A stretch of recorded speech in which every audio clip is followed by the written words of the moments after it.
How's it going? I'm Andrew with Investors Hub, and we're going to be talking with Clem Chambers today. He's the CEO of ADVFN. He's my boss. And we're going to be talking about cryptocurrency regulation, which is more interesting than it sounds, I assure you. So as a quick side note, the reason why we haven't been putting out a huge number of videos recently is because I've been working on the follow-up to the LP staking video, which has been a much bigger project than I anticipated, with all the research and the fact that the video's current runtime is about 17 minutes, and it's going to be full of animations and stuff like that. So that has been a pretty big topic and a project for me, and that's been taking up a lot of my time, but we're more than likely going to get to be putting out more videos every week once that particular project is done, because it's a big project. And yeah, if you like this video, then, if that video, whenever it comes out, please be sure to like, comment, and subscribe. You can follow us on Twitter, ihub_vision. And after a quick disclaimer, we'll hear from Clem. Please note that our videos are not designed to be direct investing advice. Our channel and our content should just be one stop on the journey of trying to find out where to put your money. So, Clem, there's been talk in the cryptocurrency world for a long time about cryptocurrency regulations. Recently, there's been a bunch of press releases that came out that said that Coinbase wants to take part in the US regulatory process, which makes sense. People want to be a part of the system that is regulating them. And so I was wondering, what do you think will happen in the next steps of US cryptocurrency regulation? Because there already is some regulation now. The rule of government is this. What they really care about is the money. Yeah? And crypto is a massive threat to their current game, which is financial repression. If you look at what China's done in their clampdown on their society, they've clamped down on the education of children because they don't want a load of people growing up believing that, they can fly, or that they should act like American superheroes or whatever. So you're not allowed to play games anymore. And they've clamped down on money laundering in Macau and crypto, which is obviously is a great way of getting your money out of a country. If you can take your local currency, turn it into Bitcoin, and by definition, the Bitcoin is immediately somewhere else. So it gets around exchange controls. So Bitcoin threatens their system because it enables people to have an escape hatch from whatever that government decides to do to them, which in China is probably not very nice. So it's an escape hatch. Well, if you look at what could be happening to the economies of the world, there is without doubt already a lot of financial repression. No interest rates, but inflation at 5%. Even your Apple stock in a year's time is going to be worth 5% less, even if it never goes down a cent. Yeah, that is financial repression. Because if you've got cash, you can't get any interest on it. Why? Because the government won't let you. And, well, what about if there's an escape hatch? What about if you can put it into a cryptocurrency and get 5% on BlockFi? Or 3.5% on Coinbase? Well, everyone's going to be rushing for that when they work out they can do it, aren't they? Well, that's not going to be very good if you're printing dollars like confetti. So how do you stop that? Well, first of all, banks aren't offering that because they are under the thrall of government. And government have got them by the throat through regulation and one thing and another. And quite rightly, I'm sure the banks are going, hey, hold on a minute. You keep kicking us around the place. You keep suing us for billions. There's all these crypto people running riot and taking all our business and destroying the way that we do things entirely because they do it better and faster and cheaper. What do no, sort them out. Tell them stop. And that's what's happening. Actually, that's called regulatory capture. I believe the banks have got the regulators captured and are making them go after crypto. But if you're going to debase your currency, which is what's going on right now, bad money drives out good. Yeah, which means that actually all the good money, which in this case is crypto, gets buried. Yeah, and people just don't want to use the rubbish. And if they get any of it, they just get rid of it again. They put their real assets in the hard money. Gold buried in the basement was the old way of doing it. And when the government debased the currency, they'd keep it buried in the basement, and they would take the new currency and they'd get rid of it. And if they could find any gold, they'd swap it into that and bury that in the basement too. And that's not an environment that really would support the current way things are working. So in 1933, when they decided to debase the currency in America, they confiscated all the gold. They went round and they said, it's ours now. And it was like a federal offense to actually keep your gold back. You could go to jail for owning gold because the government said, you can't own it anymore. We want it. Give it to us. We'll give you paper now. Oh, yes, please take our paper. We're good for our paper. In Zimbabwe, when their currency went to, I think it was $100 trillion, I had a whole bunch of those notes, which is another funny story because I bought 100 of these $100 trillion notes for $100. And then 5 years later, they were worth $1,000 because everyone thought they were funny and were worth $10 each. So they actually appreciated in value by 1,000%. But anyway, that aside, these $100 trillion notes, and by the time they printed them, nobody wanted anything to do with any of the Zimbabwe currency. So they actually never used them, which is, again, quite amusing because you don't print a $100 trillion note, do you, unless you plan to do so. Because it takes 6 months to go through the whole process of designing it, getting it cleared, sending it off to the printers, paying for it, getting it shipped back. But anyway, that's another matter. They went to the US dollar. So everybody in Zimbabwe is now using the US dollar as currency. And there's lots of countries that do actually physically use or used to use the US dollar as currency. The last one I can remember is the Maldives, for example. But anyway, so there's all the Zimbabweans going around with their dollar bills. So the government goes, oh, stop that. No, give them to us. And we'll give you two back, two of our own paper US dollars. So the Zimbabwe government introduced a Zimbabwe American US dollar. So you had to put all your American US dollars in their hands. And they said, yes, you've got them in your account now, digitally, and you've got two.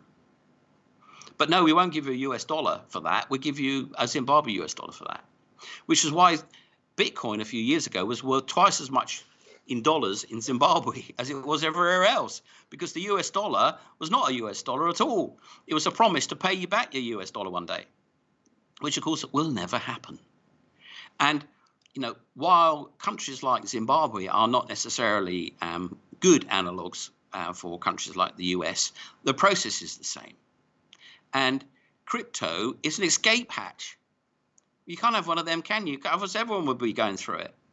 So that's why you're getting this clampdown now, because the economies of the world, for that matter, are up the creek without a paddle, because they dug such a gigantic hole financially, economically, well, like all these stimuluses, for example, like increasing the money supply by 50% or whatever incredible percent it is in America, to fill in the economic consequences of locking up your people. And those consequences are not over yet. So they're still digging an ever bigger hole, bigger and bigger and bigger and bigger and bigger. Well, there's only one way out of that. You either stop. Oh, yeah, they're going to do that, right? And crush your economy and everyone goes bust. Yeah, sure, they're going to do that. They're going to take that route. Austerity. Yeah, no. So they've got to keep printing, haven't they? So they've got to keep debasing the currency, haven't they? And they can't let people have a escape hatch. Otherwise, they'll just get out of the way of it. They'll just say, oh, no, we don't want any of this, of your money.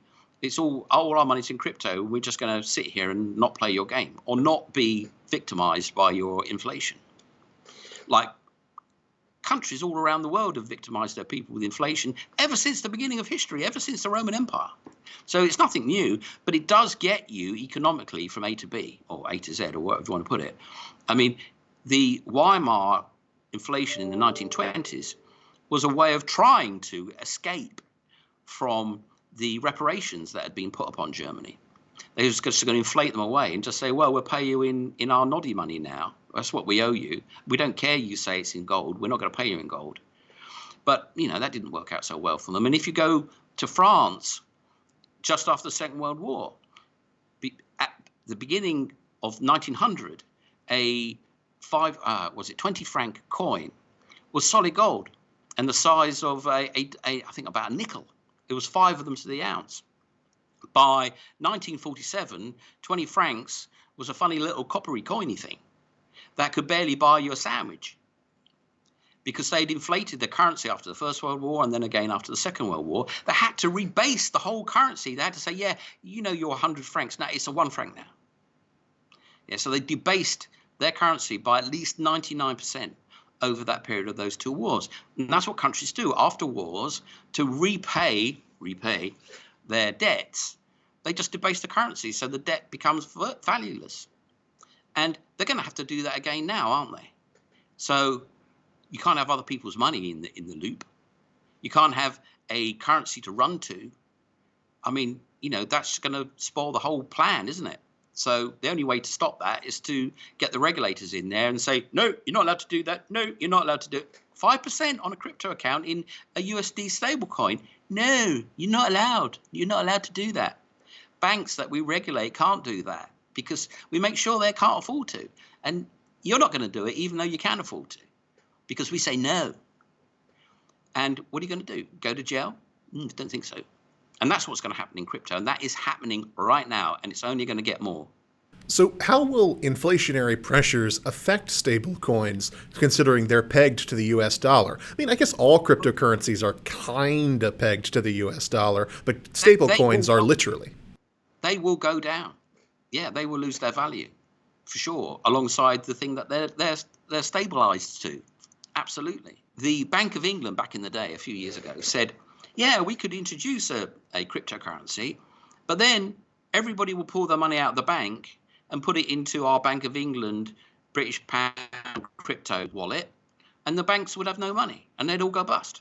And then our financial system would collapse. So that's not a good idea, is it?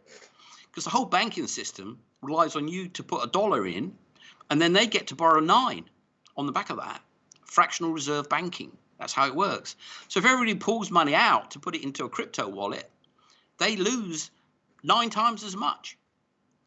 So, you know, that's bad. Money coming out of the banking system, bad. So that's one of the reasons, again, to clamp down on it. And you could look at it another way. I'm going to be a bit more positive, or rather a bit more negative. The level of fraud and hokey-cokey that goes on in the crypto world is so pestilential.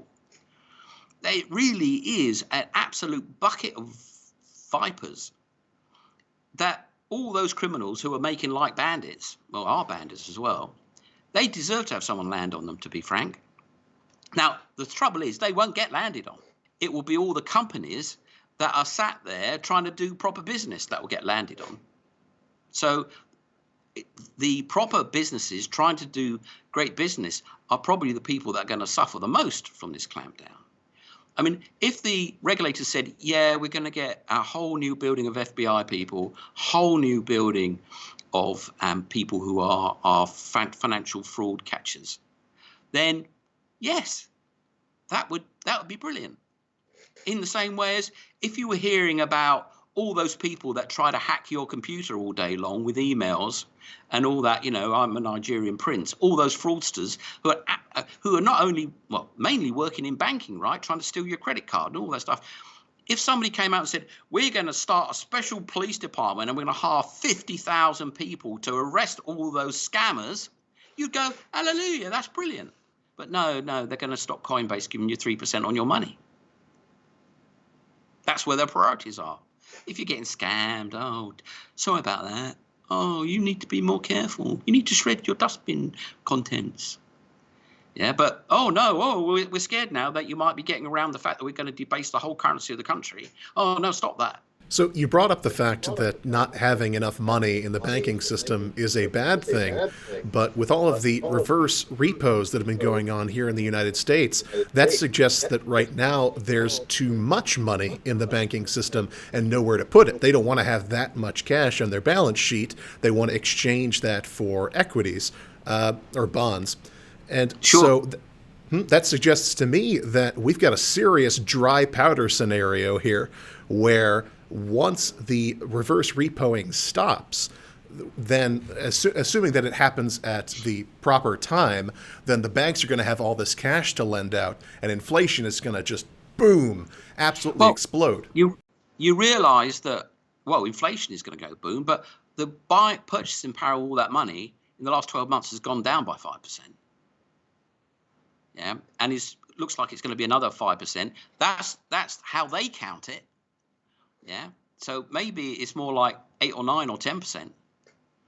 The purchasing power of that money is dropping really fast.